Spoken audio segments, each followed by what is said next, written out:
ప్రభు మాట్లాడుతా అంటున్నాడు, హృదయ శుద్ధి గలవారు ధన్యులు అనగా హృదయములో ఏ కీడు చెడు లేని వాడు ధన్యుడట.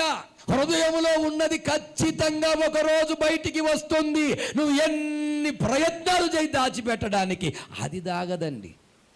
భూమిలో ఉన్న విత్తనపు గింజ ఎండాకాలం మౌనంగా ఉంటుంది, కానీ వర్షాకాలం ఎందుకు ఉంటుంది? అది వర్షాకాలం బయటకు వస్తుందా రాదా? దాని స్వభావం బయటకు వస్తుందా రాదా? దాని ఆకారం బయటకు వస్తుందా రాదా? దాని ఆకులు బయటకు వస్తాయా రావా? దాని పువ్వులు బయటకు వస్తాయా రావా?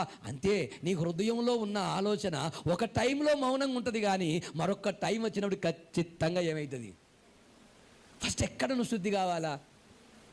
చెప్పాలి. నువ్వు శుద్ధి కావాల్సింది ఎక్కడ? నువ్వు కడుక్కోవాల్సింది దేన్ని? నువ్వు శుద్ధి చేసుకోవాల్సింది దేనిని? హృదయాన్ని.